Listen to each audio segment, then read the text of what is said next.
You see, the thing with my voice being the way it is it's a lot easier to sound evil now. Excellent. Yes. All according to plan. We are Venom. Too much energon. Too much Energon, like this podcast. The beasts are here, McLeod, for the gathering. Freedom is the right of all sentient beings, Megatron. Then they'd better stay out of my way. Blah, blah, blah, blah. Beast Wars once and for all. Big time Gary himself. Man, these things look like toys. Maximal! Maximal! Does that mean transform? Cheetor, what have you done? I am transformed. Sigma balls, Gary! Oh no! Not that! Ah! Welcome back, Maximals, to another episode of Too Much Energon, the podcast where we talk about Beast Wars shit and talk shit about Beast Wars. Coming to you live from a mysterious floating mountain somewhere hidden on Planet Energon. I am the Siege, the man with whose voice is still fucked up, but not quite as fucked up as it was last week. I am also one of your hosts, and I am joined by my illustrious co-host. It's me, NeoCal, here to review another IDW Beasties comic. That's right. Guess what, though, before we get into that? What? I'm 38 now. No, say it ain't so. Say it. I wish I could, but believe me, I really wish I could. But yeah, I'm 38 now. The time of recording, my birthday was actually last week at the time of recording, but when we recorded the last episode of the podcast, it was the day before my 38th birthday. So, episode 107 of Too Much Energon was one of the last things I did for my 37th year on Planet Energon. I'm not sure how I feel about that. Feels good. It does feel. You know what? It does. Yeah. What's going on with you, Cal? Well, I got new fancy lighting. Mm-hmm. I'm gonna. Ooh! Oh! Whoa! Behind the curtain, if you will. And there's an earthquake going on. And well, I did have wireless earbuds, but you see, my mistake is that they're Bluetooth. And, Right. Sometimes Bluetooth things just don't work. Isn't it amazing that in 2023, folks? Isn't it amazing that in 2006 a PlayStation 3 controller could run on Bluetooth flawlessly? And in 2023, earbuds just can't connect via Bluetooth for some reason. Amazing. There was even some rather than hardware, but like software tech bullshit on your end.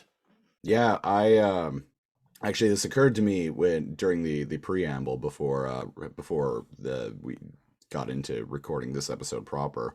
It occurred to me that about a year ago, before I made my exodus from our provincial capital, Victoria, that I had purchased on Amazon a USB Bluetooth dongle, which actually worked fine, except for my wireless earbuds, which if they would connect at all, they would end up just disconnecting almost right away. It also occurred to me that since I've moved, I have not seen that dongle anywhere, so I assume it has been lost, much like my soul, to the ether. Yeah. That is Nanaimo, British Columbia. Yeah. Eventually, all the things, much like your memory, will just kind of like dissolve until you're just like left with a bed and your computer, and you just look around and you go, where's all my stuff? Oh well, anyway. Anyway, blah blah blah blah, Beast Wars once and for all, because all we are is just dust in the wind, dude. Dust, wind, dude. Oh. And that's how you get Socrates to come back to Yep, that's to all your it high takes. school. That's all it takes it to get takes. an ancient Greek philosopher to jump into a magical phone booth with you and travel through time. Although, thinking about it, if anybody would be up for that, it would be Mr. Socrates himself. Socrates. Yeah. Socrates and Billy the Kid, played by an actor who is way too old to be Billy the Kid.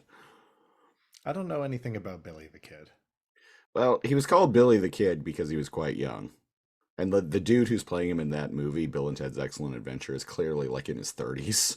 And Oh, Billy the Kid was quite young. He was like late teens to early 20s was his like crime wave. okay. So here I thought you were talking about really young in terms of anime. Like by the age of 8, I had mastered the 6-shooter. By the age of 12, I was known as Billy the Kid. That's one of the things that I fucking hated about like starting D&D campaigns with people, and they're like age and I'm like, "Oh, 35 is my character." And they're like, "No, it you have to make them like 14 because you're starting out at like level 1. You have to be like 14 to 16 because you're starting out at level 1, like 18 at the max." And I'm like, "I don't want to play as a fucking teenager." Even when I was a teenager, I didn't want to role play as teenagers. So I had never run into that issue up until the current game I'm in that my friend is running. And he's like, "You're all 17. You're all friends. You're all from a small village. You're all 17." And I'm like, why? Yeah. Why not like 20? Yeah.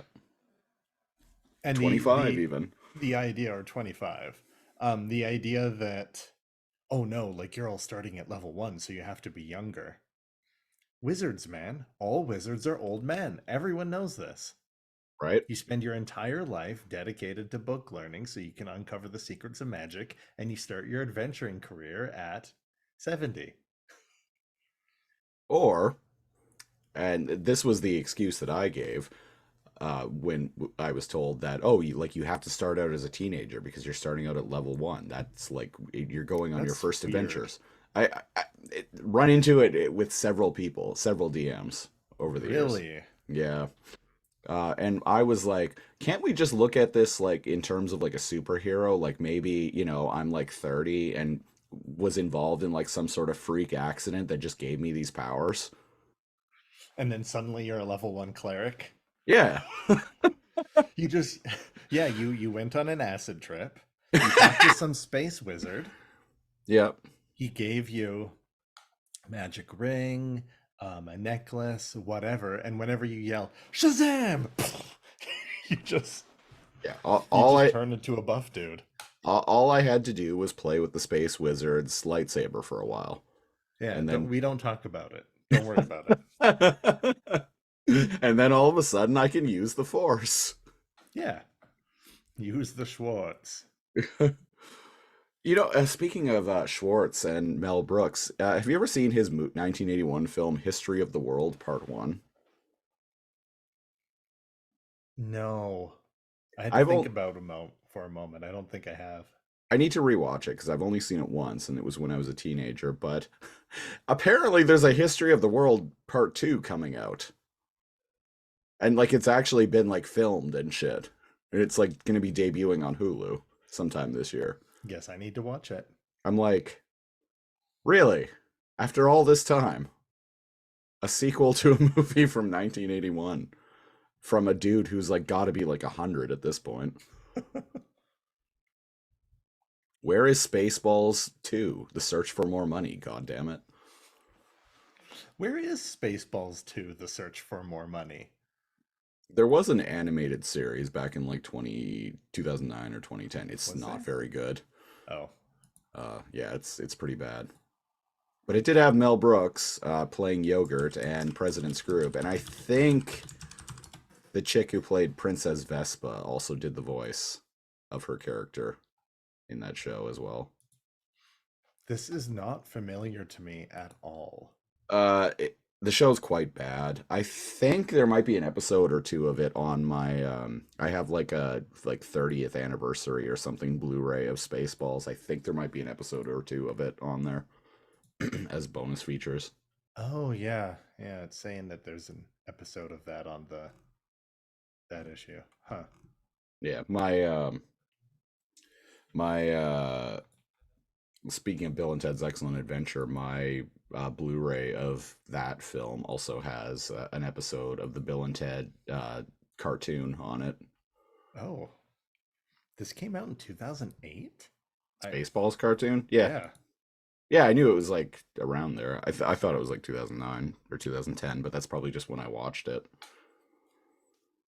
It kind of looks terrible. It kind of is terrible from what I remember. I could have gone my whole life without ever knowing this had existed. And you'd probably be better off. Yeah, looks like it was done in like Flash, which was the style at the time. I was gonna say that was the style of cartoons at the time, which I kind of hated, but it's what everyone was doing. Hell, even Metalocalypse, like that Metalocalypse style. Specifically, Metalocalypse has a very done in Flash style, and it works for what it is. It works for what it is, although that show has not aged well for me. It's one of those things that are fond memories, but trying to go back and watching it, it's like you want to laugh, but you're like, maybe edgy younger me like thought it was like great background show, and now it's just kind of. When I was 23 and quite into metal and kind of a shitlord myself of a person, I found the show absolutely hysterical.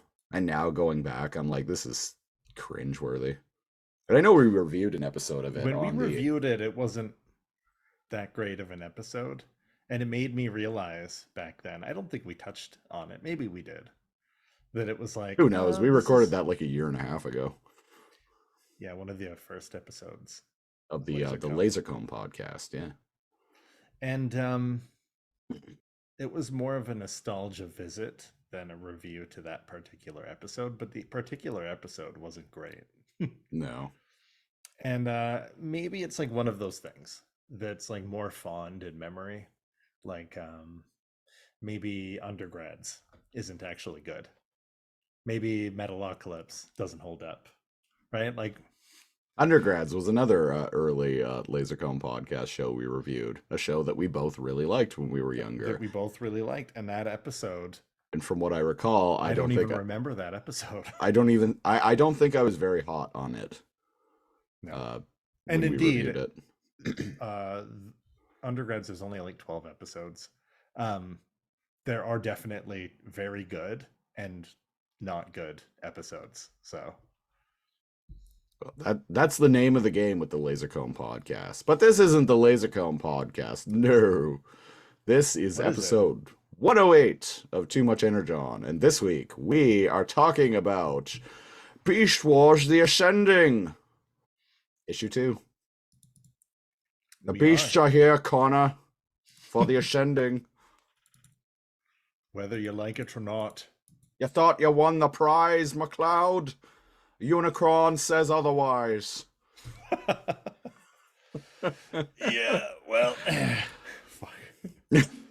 there needs to be a crossover fandom, even if we need to create it. Okay, so here's the thing. We need to create the Lasercomb cinematic universe. That's just this big amalgamation of like Beast Wars and Reboot and like Shadow Raiders and The Dark Knight and Highlander and Metal Gear and like Mad Max and Teenage Mutant Ninja Turtles and Power Rangers. Power Rangers, yeah. Or even not even all of Power Rangers, but like just the Green Ranger. Well, I mean, Rita has escaped. So we need a Lasercomb with attitude. We need a look. After 10,000 years, I'm free. It's time to conquer Planet Energon. And then Alpha, Rita's escaped. Alpha, Recruit a team Rita's of escaped. Maximals with attitude. Oh, except it's Magmatron in his like half-phased form talking to Just who would Alpha, why not? Just Alpha, why not? We need a team of teenagers with attitude. And then it's like Cheetor. And Night Scream. Solid Snake. Freaking Sean Connery from Highlander. Even though he's like 60 and the Green Power Ranger. the Green Power Ranger. Batman. Batman, yeah, Batman. Christian Bale Batman Christian in Bale. particular. He just like smashes through the wall of the command center with the tumbler. I'm not wearing hockey pads. Yeah, so sorry, Batman, Tommy, Cheetor. Batman, Tommy, Cheetor. Solid Snake. Oh, Snake. Yeah. Bob from Reboot. And Bob. There we go. We got it. And then there's someone from a different fandom. And then we also don't have to include Sean Connery, who, even though we make lots of jokes about, we're not necessarily big fans. I know he has said a thing or two about women. Oh, I'm not a fan of Sean Connery at all. It's just become a bit at this point. Yeah. Also, I really like Highlander. I like Connery in that movie. You know, a Scottish guy playing not the Scottish character, but playing an ancient Egyptian named Ramirez, who wields a Japanese sword. From Spain. No, an ancient Egyptian with a Spanish last name.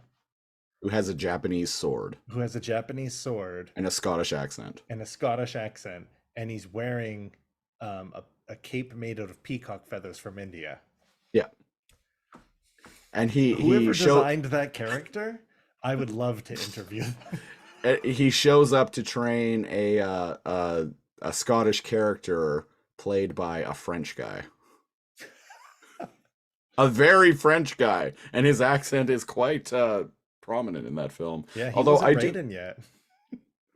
I do like the explanation that they give for his, because his accent isn't quite a French accent in Highlander. It's kind of weird, and it's because he's having a hard time like hiding his French accent. But like the explanation that they give is because he's been around for hundreds of years and has lived all over the world, his accent has kind of morphed into becoming something really unique sounding. And I'm like, you know what? I like that explanation. Yeah.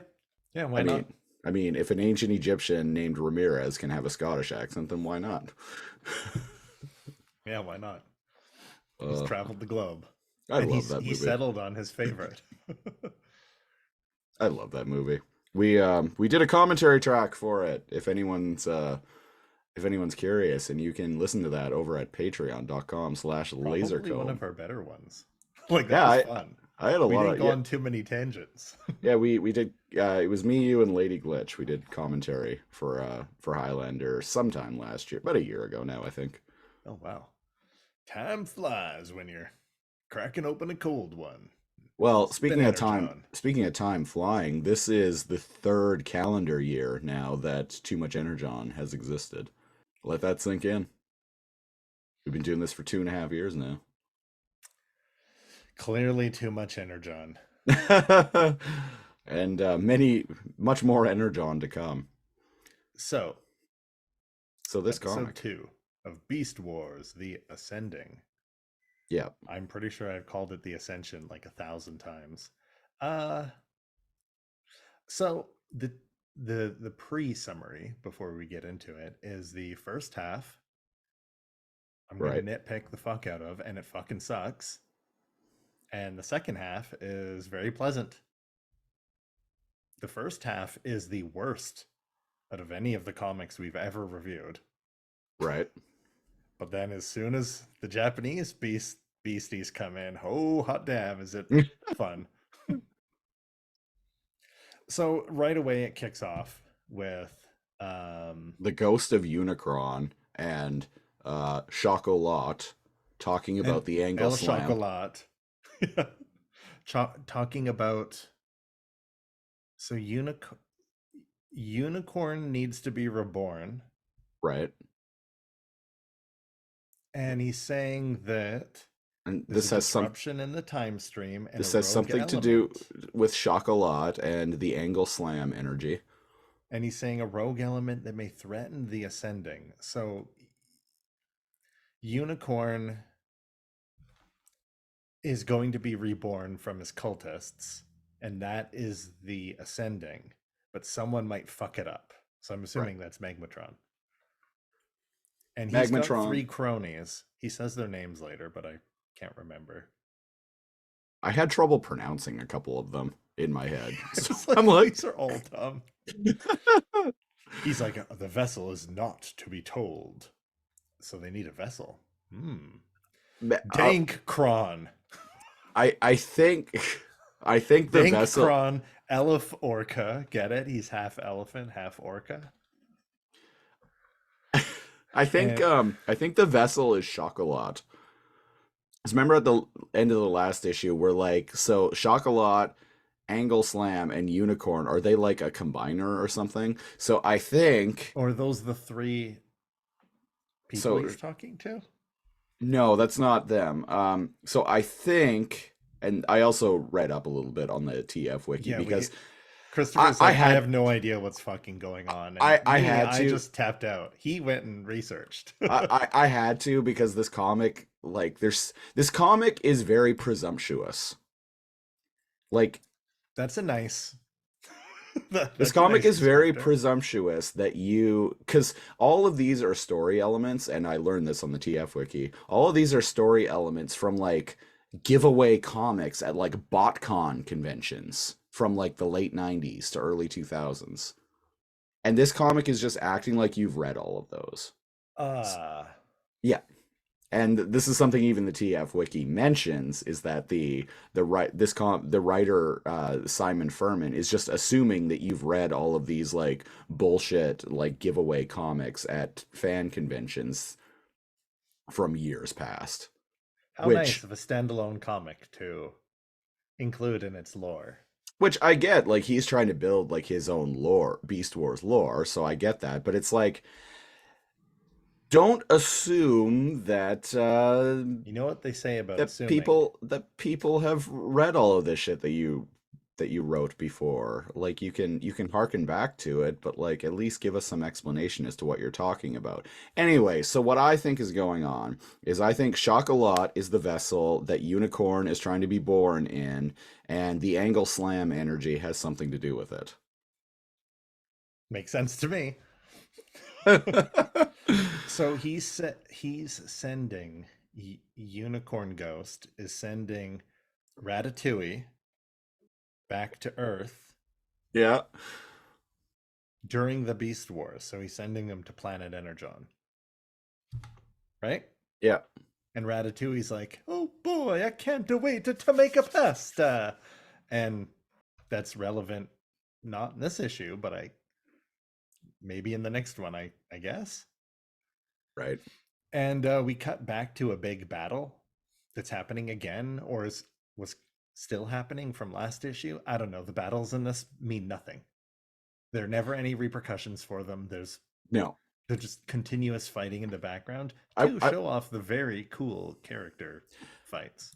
I want to draw your attention to page 4, which the top left panel has Wolfang and Bone Crusher in it. Okay, I'm looking so at Wolfang, them. if you look at the speech bubbles, Wolfang says, "Much as I hate to admit it, Bone Crusher, he's right." Bone Crusher says, "The Predacons have a demonstrable edge in aerial terms." And then Wolfang, look at where the speech bubble is going. Wolfang says, "You're right, Wolfang. They're just not giving us the space or time to regroup. At this rate, they'll just pick us off." Why is Wolfang talking to himself and addressing himself by name? They screwed up They did, yeah. But even so, it's woefully boring dialogue. They're basically telling, hey, we're going to lose this battle because a lot more of the Predacons fly. And we're And going we to need lose Razor one Beast by out here one. now. And I we don't know need what. Razor Beast. I don't know. Just him, his leadership or his gun, his support will be able to like win us the battle. Here's the thing. Hey, they call him Mr. Pig. That's right. And fuck. So here's the thing. They have a cave base for defensive purposes. Yep. Here, let me give an Go in the analog. cave and shoot the entrance shut. Or go in the cave. Just go in the cave. And then they have to fly down and go into the cave to fight you. Yeah, Now pretty they much don't have single. an aerial advantage. Yeah, they'll be like funneled in through the cave entrance, and you can just pick them off. They said that's why they were making the cave to use as a base. Fuck, even Beast Wars, the goddamn fucking cartoon from the 90s, when they had the Ark, they had a base. They were vulnerable when they were out of the base. Am I supposed to suspend my like, this isn't for kids, first of all. So I'm allowed to like tear this apart. Because holy shit, does every single page of this have some shit that I have to talk about. Yeah, this comic was written for people who like this was 11 years after Beast Wars premiered. This comic was written for people who were kids watching Beast Wars who are now presumably, as I was like 21, 22 at this time. This is for people who are like young adults. So why did you get like teenagers to write this? Like, God, this is dumb. They're outside of the cave and they're talking about being picked off one by one and they're going to lose. It's like if you were defending a castle, you put all your catapults and all your men outside of the castle walls. Yeah. Which we actually saw in Game of Thrones. Last season of that. So right away I'm like, who's writing this? And immediately it's like, oh, Wolf Fang's talking to himself. Okay. And then it just kind of gets worse. Like everyone's like, where's Razor Beast? Oh, he's seeing to Ravage. Ravage snuck in and we had to clip his claws. Okay, so you guys have time to make snarky jokes back and forth, but your people out there are dying. On the subject of Ravage, am I missing something? But when did Ravage become a redeco of Transmetal 2 Cheetor? I noticed that immediately. I was like, was he like that in the last issue? And I don't think he was. Like, and we're gonna, when we get to the page, because right now we're on the page where a very not Grimlocky Grimlock shows up. Yeah. So there's all this fight, and then there's so much for hors d'oeuvres. Me ready for main course. Grimlock wouldn't say hors d'oeuvres. What? He would say, so much for appetizers. Grimlock ready for main course. But that being said, that's the most Grimlock dialogue he's had in the comic so far. And man, it makes me, it's like, do they even know who Grimlock is? Anyways, there's a dumb part above that's like, oh geez, Maximals, you're all going down. Look at them cower. Haha, we're winning this fight. And then somebody says on the Maximal side, whoever excavated these trenches did us a favor, but it's a temporary respite at best. If they just lit up for a nanoclick, assumingly they could like retreat, whoever created these trenches, is that him? It was Retrax last issue who did it. Remember when he Trenches? he was like blowing up and like making all these tunnels. It's bad, man. Again, this is what the TF wiki is telling me. Anyways, Grimlock changes the course of the entire battle because he's the main course to bite them. He's able to bite some Predacons and stuff.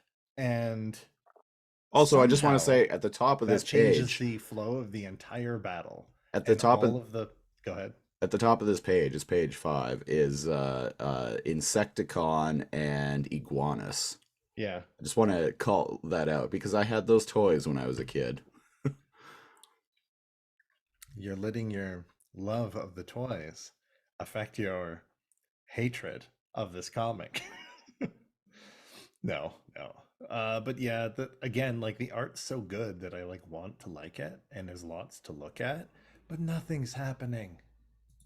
Nothing is fucking happening. And then you know We what got happens? Squid Maximal that we talked about a long time That ago. was cool. Yeah, and he chases away big old crocodiles, so I guess there's that. And then as the Predacons retreat, because I guess Grimlock biting like 2 or 3 of them changes the entire course of the battle. Um, Homie, one of the Predacons or Maximals or something is like, huh, 1 step forward, 2 back. And then it shows Razor Beast holding a like a wire rope, Yeah. and presumably he's tying up Ravage, who has somehow immediately changed into a redeco of Transmetal 2 Cheetor. Transmetal 2 Cheetor. And like, yeah, And by the way, Ravage in this is 3 times as big as Razor Beast.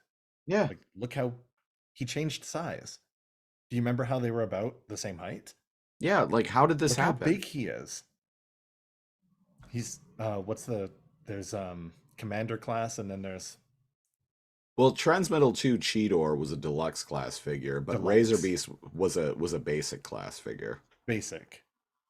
So I guess that makes sense in the size difference there. But in the last issue, they were fisticuffing. Like they were the same Yeah, size. I'm looking at the other issue right here. Oh, you are? Yeah. Okay, I you know what? I'm going Go bring back it up. because this is actually really bugging me now. Because like, when the fuck did Ravage's form change? All right, go into the folder. Ascending issue 1. All right, Angle Slam.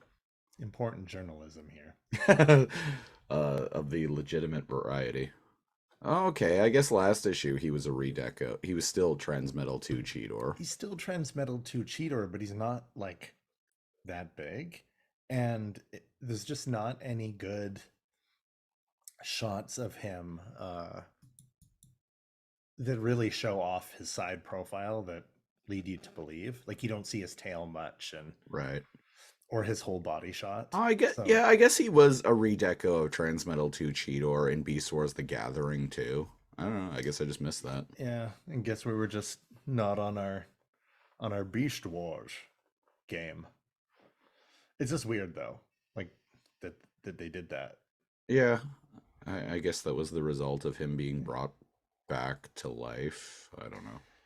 But what's going on? Oh, so Razor Beast hog ties him literally, Yeah. and and ties him up because Maximals don't kill, right? And oh, man, this fucking writing. And he's like, "Hey, we need you outside because even though the Predacons are retreating, we need you outside for some reason." So the comic made the Predacons retreat before they. Maybe I'm misunderstanding the battle. Maybe the Maximals are allowed to retreat because Grimlock bought them some time now. But yeah, they said we need you outside. We need you front and center. And they're like, and Razor Beast is like, but oh hey, well he's not going anywhere. Come on. Again, he's talking to himself. Yes, we need this basic class toy front and center in the battle to lead us all. Well, Razor Beast is kick ass in these. Razor Beast is one of the things I like, but apparently they need him outside, and he's only like 10 seconds away. Immediately, without wasting any time, Ravage uses his Cheetor tail to slice through the ropes effortlessly, and I'm like, do you guys forget that your beast machines, that your Beast Wars dudes, like that you have tails and you have weapons? So he spent 20 minutes tying him up just for him to like break out, and he immediately takes the synchronizing, the Mako synchronizers, the time displacing things. The chronal phasic mobile Power emitters. watcher, yeah. And he's like, haha, The good chronal thing that, phase Apple Watches. and he's like, good thing you showed me where they were. And he just reaches into the hidey hole. They were just in the wall, coincidentally. And he puts it on. And I'm like, why? All of this is so Deus Ex Machina. You've wasted so many pages, right? Like having Razor Beast not be outside. Oh, geez, where is he? He's inside tying up Razor Beast. Hey, we need you outside, even though we're starting to turn the battle around. Okay. And then he breaks out right away and steals what he came for. It's why create the conflict and then have the good guys win just to let the bad guys win? There's you could tell the story. Oh man, just the writing's bad. I'm sorry. It's bad. Like bad compared to like a children's cartoon show from the 90s bad. Like come on guys, you only have like 20 pages to tell a story. Can it please be better? For the love of God. Anyways, from this point on it actually like picks up, thank God. Oh, I actually like the issue from here on out. So That's what I mean. Yeah. so as Transmetal 2 Ravage is about to like get himself in chronal sync with our favorite Maximals, the real Maximals, if you will. That's right. The crew of the Axelon. Magmatron from the snatches him up and brings him to the realm of the ancients and the Ori, and tells him that well, he's been a very bad kitty, and Ravage You've been a bad kitty, and I've been a bad combiner, and well, we gotta fix some shit. and Ravage is like, well, so you want you want me to stop the Maximals, yes? And so okay, so put me back into the real world, like the land of the living, and I'll do the job for you, boss. And Magmatron is like, no, no, I don't want you to kill them. Quite the opposite. I want you to declare a truce for Cybertron's very future. Hoo-hoo. Woohoo!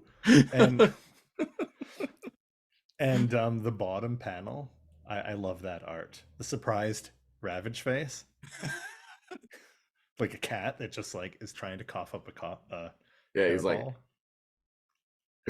hairball. Again, art is great in this, and he's in this white void, and he's like amazed. So yada yada yada. We presume because time moves differently in this area, he has a long chat revealing things he's learned with Ravage. Right, like it's kind of like Starscream in Rise War for Cybertron Kingdom, how he's kind of like woken up and he's all like, these wars don't matter anymore, he's coming. yeah. And then we get a little flash over to Cybertron. We go back to Cybertron, and here's where the comic actually gets interesting. Shocking, because most of the politics stuff on Cybertron has been woefully boring. Right. So some Cybertronian politicians are talking about that there's like all this civil unrest going on, and the citizens of Cybertron could descend into just complete civil war, and so they need to figure out what the problem is, because people are being like really violent and are attacking each other at random. So they decide to call in Big Convoy. Well, it's the Big Convoy. Well, it's the convoy. There we go. Yes, it's a big bad old convoy tonight.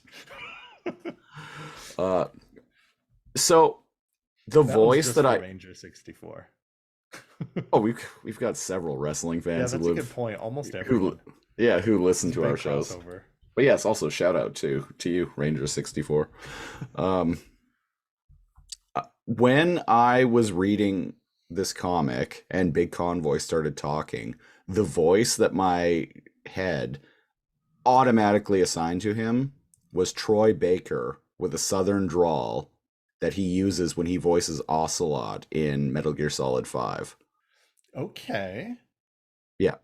I don't know why, but that's just immediately where my brain went. And I'm like, and I'm reading the dialogue, and it, like, in my head, it's actually like, it fits. And I'm like, okay, so this is Troy Baker as Ocelot. This is the voice of Big Convoy in my head from now on. Okay.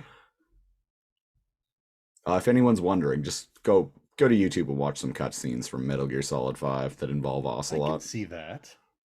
I can see that. Yeah, mine was more like Optimus Prime from the 1985 Transformers movie, but only slightly like this. Tell the Right Honorable Prowl, Ironhide, and Silverbolt they can't have me, Icard. I'm too busy trying to keep a lid on all this. So like a little bit like westerny, but not quite Revolver Ocelot. Well, and Troy Baker's version of Ocelot from Metal Gear Solid 5 sounds nothing like Ocelot from the previous games. Oh no, you're right. You said Metal Gear Solid 5. Yeah. Yeah, I should go look up that again. Because maybe that's more closer to And what it's quite literally just Troy Baker's voice, but doing like a slight southern drawl. Because Yeah. as we've talked about before on some show, but like Troy Baker, fantastic voice actor in the sense that he is very good at line reading and you believe his delivery, but he always sounds like Troy Baker. To the point where there's a whole character voice in what was it, Saints Row No, 4?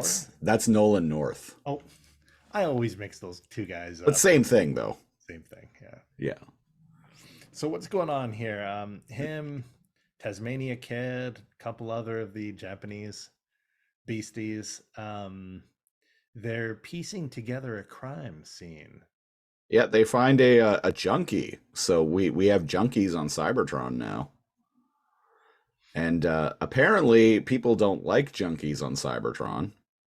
Particularly this particular force that keeps the peace.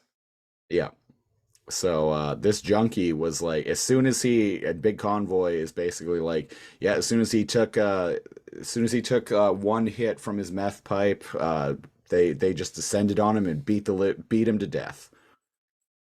And this apparently is like the police force on Cybertron who did this. So we got police brutality being introduced. Big Convoy and his boys are like internal affairs.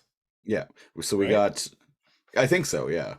So we now have junkies and corrupt cops on Cybertron. And we have class strife, and we've got like rioting going on. Like there's a lot Big going on Cybertron. Big Convoy even makes a point of mentioning, he's like, yeah, make sure the report shows that this the people behind this, the mob behind this, were like an almost equal amount of Maximals and Predacons.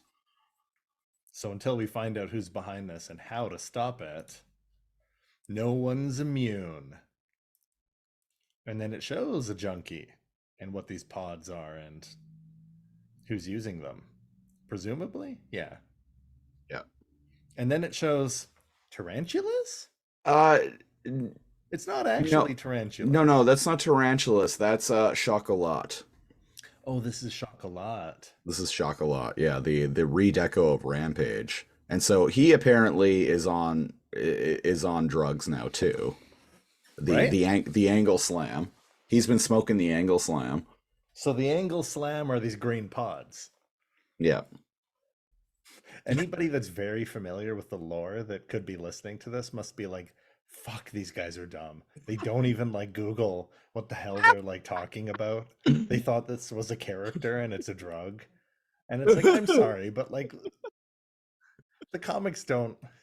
We review these things by like this, like the what's the saying? By the By the skin of our teeth. skin of our teeth, by the something zipper of our pants, by the crystal of our By the energon power of island, Grayskull. by the power of Grayskull. Ain't nobody got time to do like we do like on average one of these a week. And how much time do you want us to invest in something we're going to forget about in another week? I mean, like I did a little bit of We're the reading. everyman reviewer. I did a little bit of reading on, like as I mentioned on the TF wiki, just to try and make sense of the plot, because there was so much. As I mentioned, like the story is very presumptuous in that it presumes that you've read all of these like obscure like convention comics. If you want me to follow along with the story and like hook me and get me to Google what things are, you need interesting writing. Right. And I don't criticize just everything to death, but it's like you got to hook the reader. You can't like presume that they know exactly what you're talking about, because a Yeah. new reader will go, man, I can't follow these, and like stop presumably buying the issues. So I can't imagine that these were very popular when they came out. Well, apparently, I think there was supposed to be a third 4-issue miniseries, and it was canceled due to low sales of this one. Yeah, I can see that, which is a shame because the art is like actually phenomenal. It's like when it's like a neckbeard writing fan fiction. I'm surprised there's not a character named Jeremy running around in this. It's like a rich neckbeard wrote it himself, got 4 issues, and paid a bunch of very real, very good artists for it, but did not hire writers. And here's the thing, I really vibe and feel for that field, the unrecognition involved in how hard it is to make it fit with the canon, but also deliver something new. But it's just, they're so rocky. Like I want to like them too, but they're To circle back what you said a minute or two ago about us being the casual reviewers. yeah. Here's the thing. I want to elaborate on that a little bit further. Okay. I love Beast Wars. I really love the toys. I love the show. And that's what this all was born out of. Now, at this point, we're into like in the weeds and ancillary material relating to Beast Wars just Yeah. because we like doing this show. You know what? My partner was like, why are you guys doing something when it's so bad and you don't like it? And I'm like, no, you don't understand. The show's about talking about Beast Wars shit and talking shit about Beast Wars.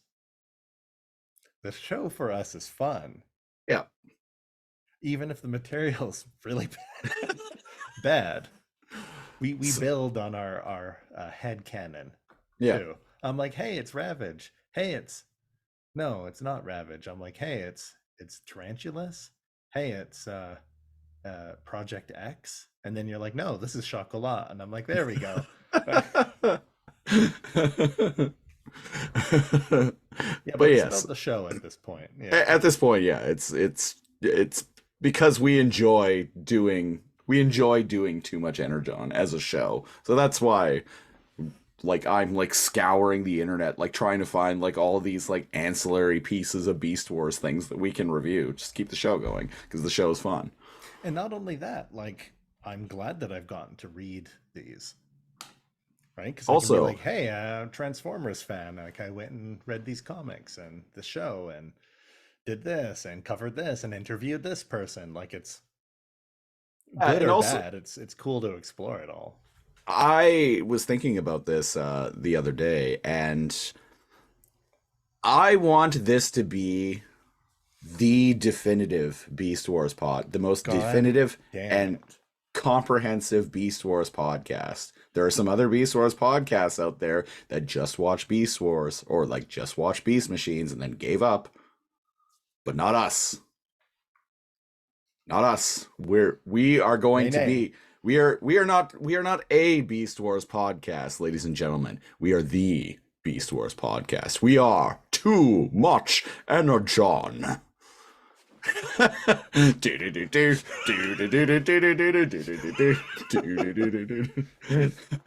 if there's anything that our listeners know, it's Highlander, WWE, and probably not actually that much about Transformers, but enough to listen to us talk about it. And yeah, so So Chocolat's all high on angle slam. He's been angle slamming too much. yeah, and he's like, more, remake my body. Yes. It's not enough. And they're like, Lord Chocolate, please, we can only get so much. We're scouring the universe for more. And I'm like, what? Okay, what? So I said he's angle slamming too much. Funny enough, a slamming is actually a drug term for injecting. So he's angle slamming too much. Isn't it? Yeah. And so at this point, like, even though we're making fun of it, I'm on board with this. I'm like, okay, so there's a drug lord slamming these green beans. He's got like dudes serving him, scouring the galaxy for more pods. Right. And then internal affairs led by Big Convoy is like trying to get to the bottom of this like underground destabilization of Cybertron. This is infinitely all of this already is infinitely more interesting than anything going on Planet Energon in the past like 5 issues. The 1, 2, 3, those 4 pages are more interesting than everything that's happened on Planet Energon. Yeah, those 4 pages in the comic, that is. So in the past, like 5 issues. Yeah. Yeah. And I'm like, whoa, let's stay here.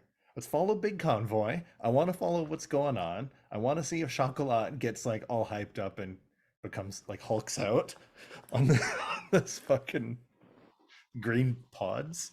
Just goes into like a crack frenzy. Is that ascending mortality? When he just thinks he's immortal and like roids out and starts stealing ice cream from the local Cybertron grocery. So the next page, they leave Cybertron. Stealing Hogentron. That's great. Stealing Hogentron. Long-time listeners will get the there's get the reference. Flavors of Hogentron, right? There's like Cyber Chip Mint, Rat Trap Trash, Positrons and Cream.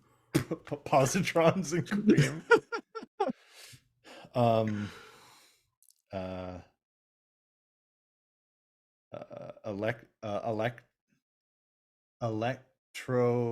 Electrocolot and vanilla. And vanilla.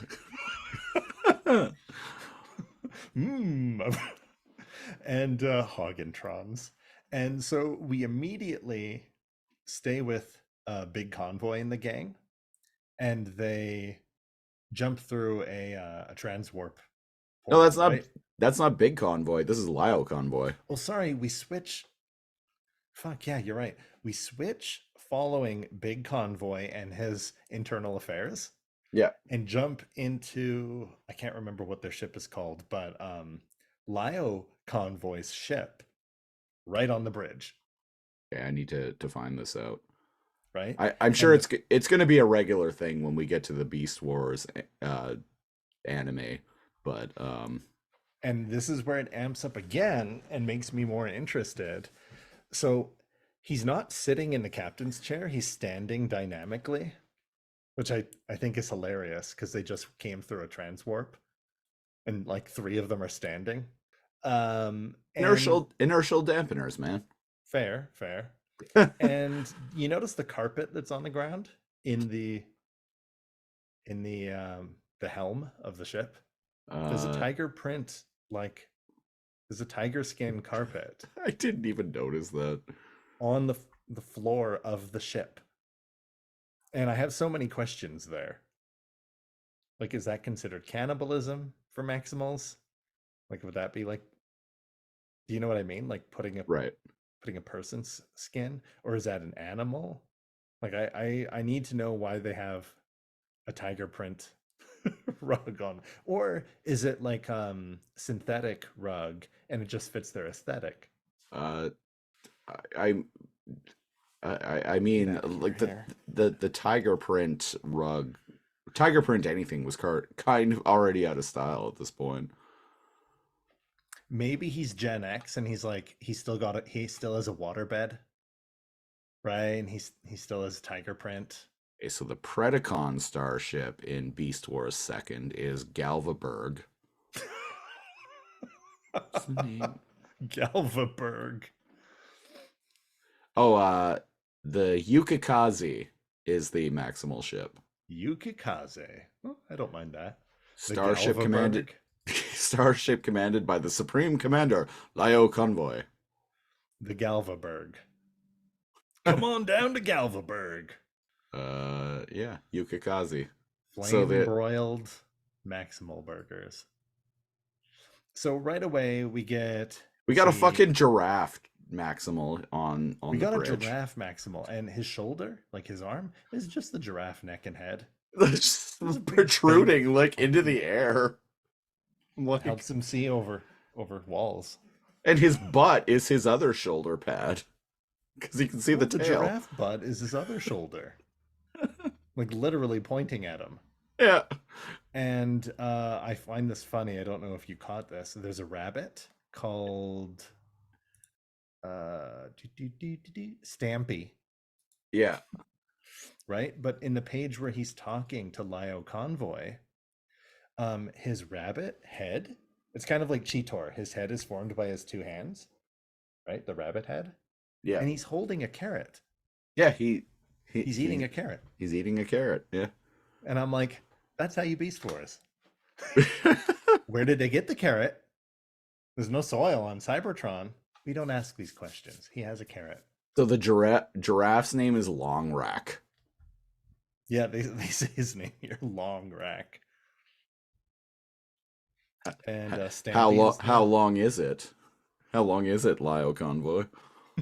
It's long. And It's a long rack.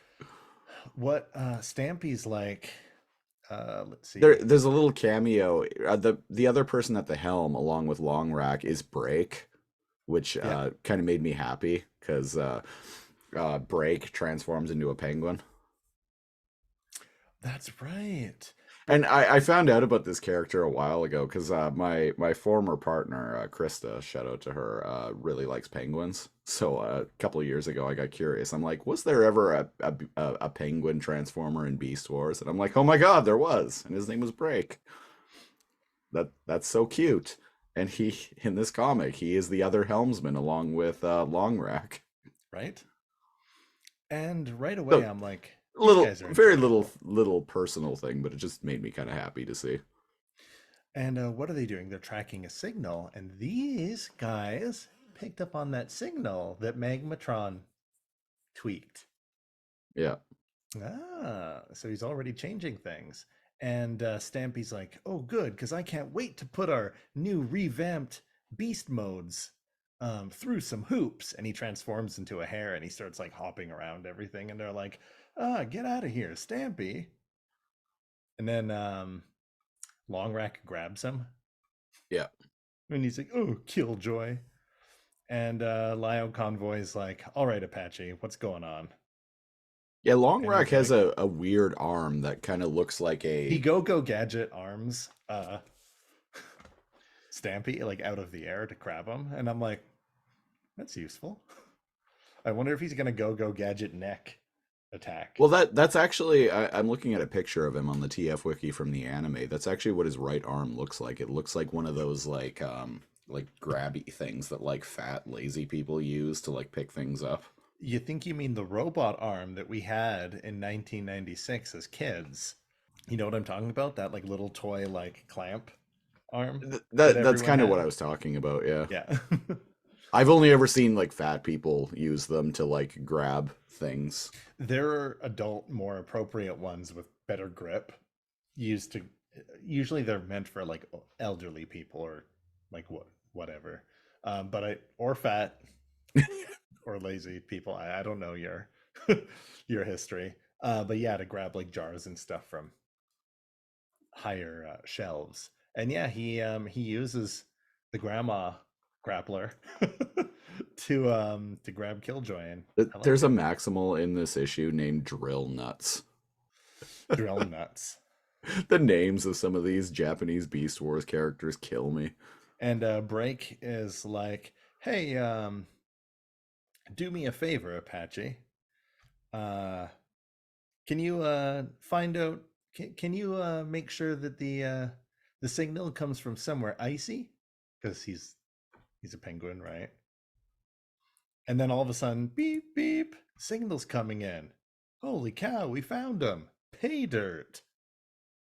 And it comes And back to the Apache is like, say, Break, any truth in the rumor that when you're in beast mode, you fire snowballs out of your... oh, and then he's interrupted by the Whoa, multiple contacts. I'd say multiple pay dirt. contacts. And Grimlock apparently is still eating Predacons. And he's eating a big old crocodile and another one, and the battle's The still going, crocodile's literally like coming apart like a toy. coming apart like a toy. Also, this crocodile is the OG Megatron toy from the Optimus. What? I got it right here. If It's Green's- invisible. Sorry, folks. Oh, there it is. Oh, but yeah, Stupid green screen. OG, before they settled on what they were. OG Optimus Primal was a bat, and OG Megatron was a big old crocodile. I'm temporarily turning off my my virtual background. You're gonna get a peek behind the curtain, folks, or in front of the In curtain, front of as the it may be. Virtual. There we go. Yeah, and they're very simple. Those.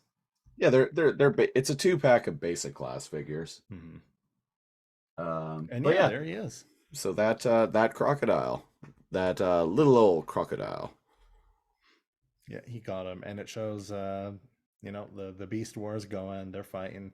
Everyone's shooting a mouth laser. Oh no, that's this one guy. That's the buffalo. And it shows chronally phased, so he's not interacting with anyone. Ravage. Yeah. Like sneaking through the crowd. Not even Watching the sneaking. chaos. He's walking very casually. Yeah, he's just walking through. And he's observing the carnage. And then suddenly a ship appears. The Yukikaze. They came. They who? And then the intro page is great. Like when it shows them jumping down from the ship like fucking X-Men. They're all like Maybe I'll make that the episode art. that is great. What page is this? 19? 19, yeah. 18 on the page marker, it looks like. On my the comics reader that I use, which is C Display EX, Oh, I'm reading the page. that it tells you the page number at the top of the particular app. On But yeah, the, on the art, on the JPEG, yeah, it says 18. But yeah, yeah, 18 I or see that. 19. They're all descending down, and man, it's simple, but I really love that. Them like jumping down like superheroes out of the ship. And it's so corny, but it's so good. Apache, Stampede, Long Crack, Mock Kick, engage beast modes. Show them it's a jungle out here. Doodle-doo-doo-doo. And then he stands in front of two Predacons. And they look at Patchy each is other. eating Insecticon's legs, and he's like, "This feels so wrong, and yet so right." And I'm Yeah, like, so- "Ugh." Lio Convoy as a lion is just staring down these two Predacons, and they look at each other, and then they look at him, and they're like, "Drill him!" And he's like, "Not impressed, huh? Oh well, I can do traditional." And rockets come out of his lion form, and he just murders them.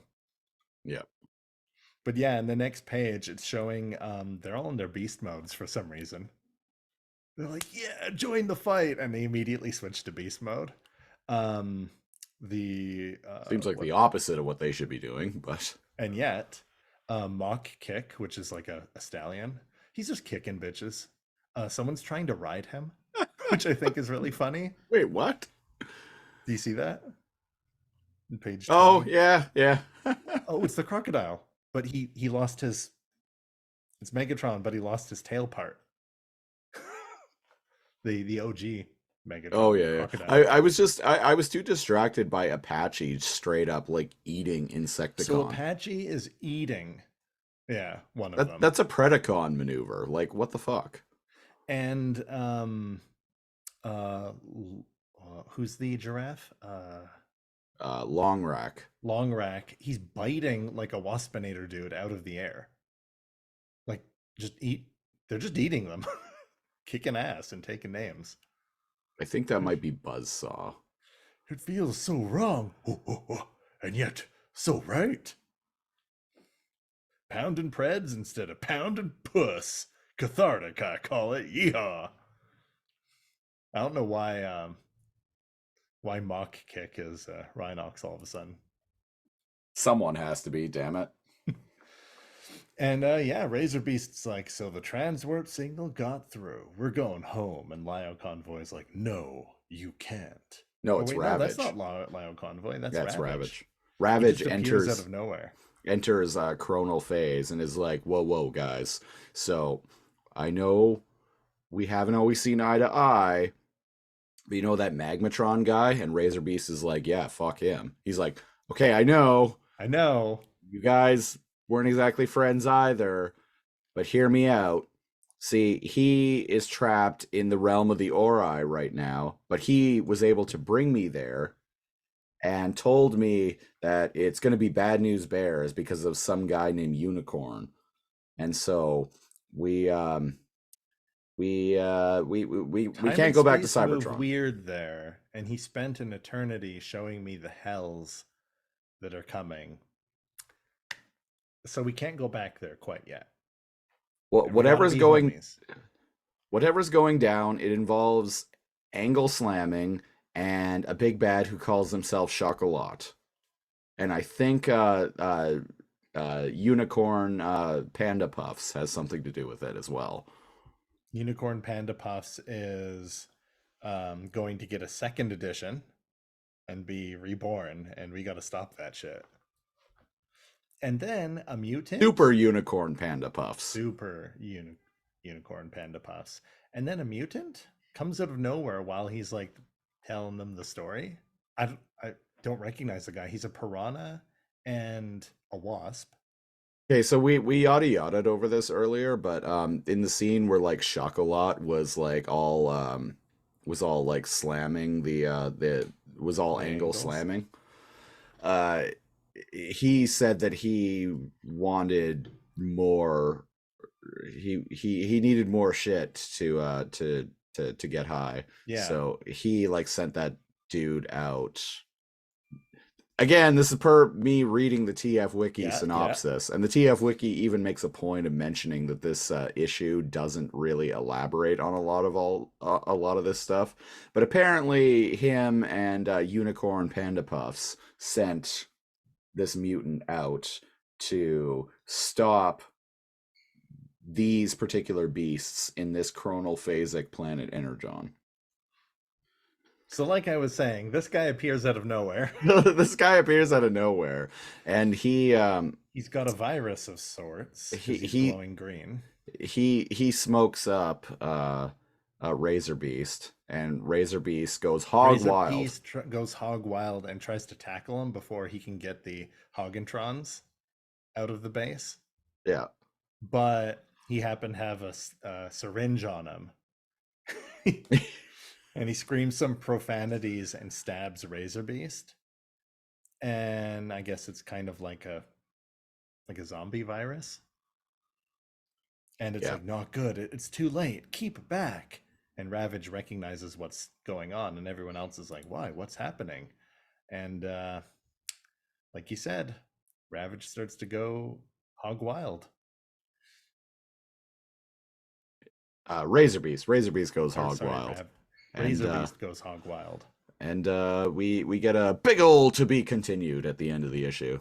But he's glowing green, and I think got, this is like- actually the most comprehensive analysis we've done of an issue of these so far. yeah, actually. Well, also, it doesn't help that the others were shockingly boring. And But- this one finally was actually kind of interesting. Yeah. It's never interesting when it's just people yelling back and forth while a battle's happening, Right. which was the first half of this issue. And yeah, now we've got an infected Razor Beast, which sucks. Yep. And that's how it ends. So here on Too Much Energon, we review whatever we're talking about on any given week on the Too Much Energon scale, which ranges from not enough Energon to a sufficient amount of Energon. Too much Energon. It's basically bad, okay, good. Cal, what are you giving Beast Wars, The Ascending, issue 2?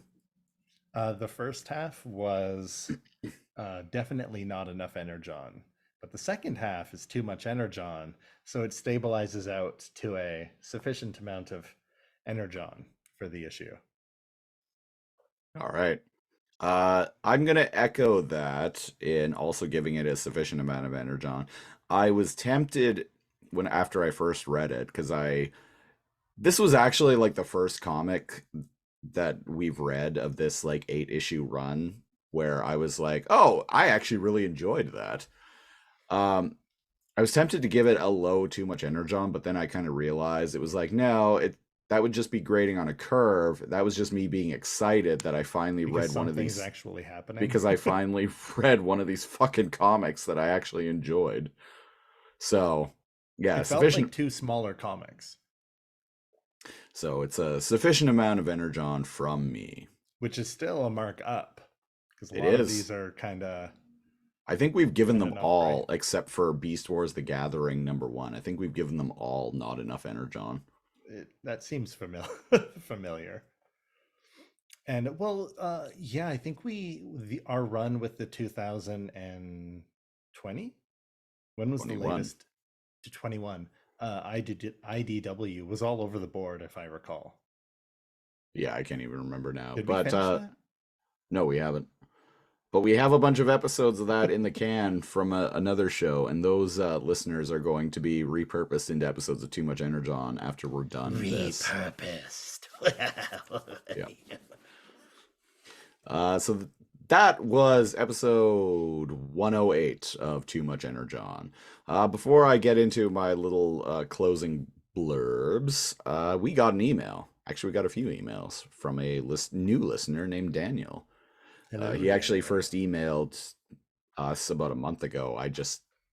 All we've done between now and then was the holiday special, and we did 107 last week. Right. And last week I just forgot, straight up forgot. Yeah. So Daniel says, hello, I just discovered your podcast on Google and I love it. Big fan of Beast Wars, US and Japanese shows. I'm on episode 6 right now and can't stop listening. Oh, he's a fan of the Japanese ones too. Yeah. Well, buckle up, Daniel, because after we're done with the comics, there's aren't really many other places we can go besides the Japanese Beast Wars cartoon. Well, oddly enough, despite the fact that I tend to like more anime than Christopher, you ended up liking the only Japanese Beast Wars that we've reviewed more than me. But I think I understand it now. I think I'm on board with it's how over the top it is and how weird it is. Yeah, I watched about a year ago now, I think I watched a handful of episodes of Beast Wars Second and actually found it like delightfully stupid. War, do do do do. The intro is the best though. The intro slaps. Well, that intro theme is actually from not from Beast Wars Second or Beast Wars Neo. It's actually from the Japanese dub of the Canadian cartoon. Right, that's Beastie's dub. Yeah. Right. That's what I got. But in my that head. that theme song does slap. Daniel also emailed again and said, Read my emails, you scumbags. No. he said, I don't know if you noticed this, but in what episode does he say? In an early episode of Beast Wars, he mentions that Scorponok has a maximal symbol on his chest, and he even sent me a photo that he took showing that indeed. Now, I asked him which episode it was from, and I remember him actually responding and telling me which episode it was, but that email seems to be gone from my inbox, so Conspiracy? it's a conspiracy by the it's a cover up by the Maximal Elders. You have the picture though. I do have the picture, yeah. And there is a maximal symbol on his chest. Indeed. Right? How did we not notice that? I don't know. Anyway, he also sent me another email just late last week saying apparently he's caught up on the show now, so cool. Shout out to you, Daniel. Up? Yeah. Wow. Because he mentioned that he had just listened to episode 107. Damn. Now we're not going to be coming out fast enough for Yeah, we're not bingeable anymore. Yeah. Next, moving on. Yeah. But yeah, thanks for letting us know. And yeah, that maximal symbol is. I wonder if it was like an earlier model, or like he was trying to be reprogrammed, or it was like a model that was only used for like a couple scenes or something. I think it was probably just an error. Like, yeah. Like someone screwed up and put like copy and pasted the wrong texture. Or yeah, it could just be like a texture error. Yeah. Curious though. Well, revisit the episode. Best way to support the show, this show and all the other shows that we do, is to go to patreon.com/lasercomb, where at the single $5 Gary tier, you get preamble audio of us talking about this, that, or the other thing. You get commentary tracks. You get our news and current events program, Lasercomb Tonight. There's 38 of those now. And you get to pick a show for us to review a random episode of on our other podcast, the Lasercomb podcast. So if you want to get in on any or all of that, go to patreon.com/lasercomb. Helps keep the lights on here over at Lasercomb HQ.